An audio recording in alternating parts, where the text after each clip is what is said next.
Welcome everyone to our NCAA Social Series. I'm Andy Katz. On this edition of our show, I'll be joined by Jessica Poole. She is the Deputy Athletic Director and Chief Operating Officer at Chicago State, and now currently President of the College Sports Communicators. It's very wordy here, but formerly known as CoSIDA. Congratulations on your numerous roles. Let's first deal with the latest one, the rebranding. From CoSIDA to College Sports Communicators. I've been doing this a long time, back to the early 90s, believe it or not. And so I have dealt with SIDs for decades. They are the lifeblood of college sports. They've helped me tremendously in every way that I have performed in this job. But there needed to be a rebranding. Sure. Tell me why. You know, I think that the nature of our business has changed. College athletics has changed. The way that we communicate has changed. And so that necessitated us looking a little bit within ourselves to say, who really right now at this moment in time are communicators? And it's not just SIDs. It is content creators. It is your videographers. It is your photographers. All of those people help us tell stories, which is what we do for our industry. And so we needed to expand, we needed to be more inclusive, we needed to encompass everybody that really communicates and tells stories in our business. And what we've also seen, and I think you also are along this path in your career, we've seen former sports information directors ascend into the administrative role. I mean, I can just rattle off, Scott Strickland. Yeah. I dealt with him when he was an SID, he's now That's the right. athletic director at That's Florida. right. Justin Doherty, That's right. He was the longtime SID at Wisconsin. Now he's second or third command at Wisconsin. Yeah. The list can go on. Yeah. How have you seen, and yourself obviously as second in command essentially at Chicago State, how have you seen others like yourself start in that role and then ascend within college athletics? I mean, I think that communication is key. The things that you learn, the relationships you build serving as an SID or communicator are skills that I lean on day to day in my job, in my role at Chicago State right now. You have to know how to talk to people. You have to know how to find information and get data. You need to be a little bit of a jack of all trades. And I think that those are traits that administrators, presidents are looking for. And I think that many of our members have those skills. And so the things that I've learned working with coaches, working with student athletes are all transferable skills to the administrative side.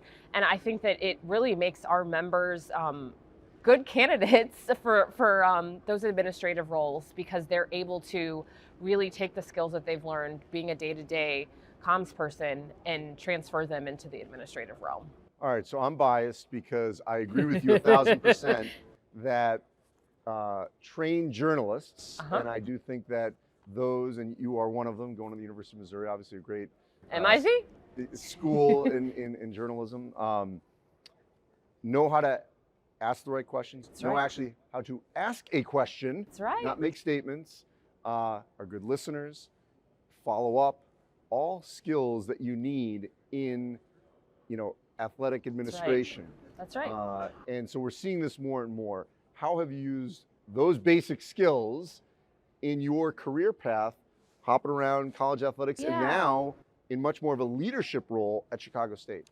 Yeah, so I think the listening piece is so key when you're an administrator. Being able to hear people out. I learned how to do that really well with my coaches. You hear them out, you understand what their actual problem is instead of the surface issue, and you learn how to be solution oriented. I think that's the biggest thing that I take with me day to day, is learning, being sure that I'm a good listener, making sure I'm hearing what people are saying. But I also think asking the right questions is really important when you're dealing with students. In my time with dealing with students, I think that that's key, is knowing what questions to ask and how to ask them so that you're getting the truth, so that you're getting the right answers, and so that you're getting helpful answers so that you can help them fix a problem, get to where they're going, things along those lines. So I think that those just very basic skills are things that I use every single day to help my coaches be better, help my support staff, help my coaches and student athletes be better, and to help my students be better. Another aspect, crisis management. Yes. And I'm not saying that coaches can't handle this if they ascend to those kinds of roles. But I'm a firm believer that if they've been on that path, they haven't seen the other side. Absolutely. How would the media handle this situation? What kind of questions are you going to get during this crisis as a coach, as a player? How critical is that you have those skills and others like you that have that skill set when you're in a crisis, when something comes up, that you know what that journalist from the Chicago Tribune is going to ask you, from WGN, you name it. Yeah. You know where they're coming from before that question is asked. It's vital. You must, in this day and age of college athletics and just the world that we live in, you have to have somebody that is able to think like the person on the other side. I think it's vital. I think that it is, if you have somebody that's really good at that, you have an ace in the hole, because you're going to be able to navigate situations at ease. No crisis situation is ever easy, but if you have someone that has that skill set, you're going to be able to maneuver in a timely, because that's a very important piece of this, timely fashion. You're going to be able to have someone that has the relationships. You're going to be able to have somebody that understands how to phrase things, how to, the timeline, the plan, all of that. That's vital in these roles. And our coaches don't know that. Our coaches, we don't teach them that, right? We don't hire them to be a crisis communications manager. We hire them to coach and be a leader of student athletes. And so I think that it's vital for anybody in an administrative role to have somebody on their team that is able to navigate and help others navigate through those situations. One of the points you just raised, I thought, was the relationships, that it shouldn't be adversarial. Absolutely. And so then if you've been on that other side, or you understand where they're coming from, their own deadline pressures, the pressures to get the story, all those kinds of aspects, you can communicate that to your coaches and your players. How have you found that in your travels of, the relationships and trying to mend those fences that might be up? Yeah, so particularly when I was working with student athletes on a day-to-day basis, I would always explain to them, the reporter has to ask the question. That's their job. Like, that is their job. That's what they're paid to do. Let's figure out how you can answer the question in a way that makes you feel confident and comfortable, but also gets them what they need to do their job, because at the end of the day, they have a job to do. And I think it's really important to explain to both coaches and student athletes the other side of the coin. I think a lot of them are very laser focused on me, and I don't think they understand kind of what a good relationship with the media can do for them. And so it's important to share those aspects and give them different scenarios. Hey, this is what happens when you're really good with the media. This is what happens when you're really bad with the media. So let's find a happy medium where everyone's comfortable and gets what they need. And I think that's been very helpful to my students and also my coaches, because I think a lot of coaches, and I work with a lot of really young coaches at Chicago State, they don't understand kind of how the media can help them. And I think it's important to show that aspect as well. So as I said, I've been doing this a long time, and I will tell you that I think diversity has been a major problem in the sports information world. Just thinking back early in my career, most people of color really were in HBCUs. It was very rare that you would find someone of color, let alone a woman of color, in a Power 5 communications department. They're basically all white male, some white women, and that was it. How have things changed in this space, during your ascension within college athletics? So I think you're right. Our history of our organization is very white and very male. I think that we have worked really, really hard internally. We started a diversity and inclusion committee. We have a racial and social injustice initiative that our leadership has taken on. And I think that we've worked really, really hard to get in front of student athletes to make sure that this is to show them that this is a viable option.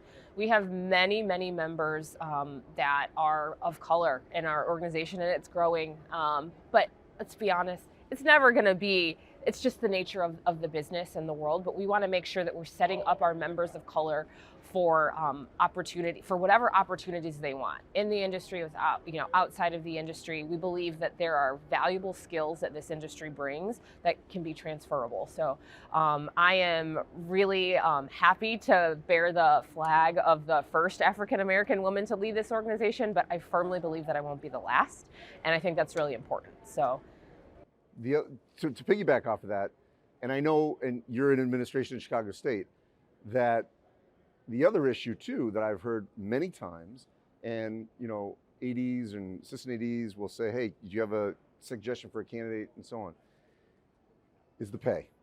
And I know you can't control at other institutions, but how much has that come up, that this is an underappreciated aspect of college athletics, and yet these are people that control the narrative of the student athletes, of the coaches, of the ADs, and yet they aren't treated well in terms of their compensation and benefits and so on, within the industry. Yeah, so I think a lot of it is education. And I think that it's really, as we talk about folks that are have ascended to administrative roles that come from a comms background, I think it's very vitally important that those of us in those positions are talking to our ADs and making sure that they understand the role that these people play in the greater narrative of college athletics. I think that it is important that we educate on just kind of the pay ranges. I think that it's important that we get in front and use our platforms to share that these folks are vital. If you don't have a comms department, you're in trouble. You really are. And so I think that we've done a lot of educating with our peers, with our partnerships with NACTA and Women Leaders, and really just making sure that we are sharing some of those realities and helping people to understand that this is an area that you need to invest in, and that having a really good comms department that is valued and respected is a safeguard for your entire department, and it's an investment that you want to partake, and it's something that we want to be a resource and help ADs, commissioners to understand the value of that area. Well, there's no question Chicago State, I'm going to get this right, College Sports Communicators. That's right. No more CoSIDA. Are in good hands with you leading both. Thank you. Jessica, I really appreciate your time. Thank you. And as always, you can go to ncaa.org/social series, where all our social series are archived. Great conversations like the one we just had with Jessica can be found there. Thanks for watching, everyone.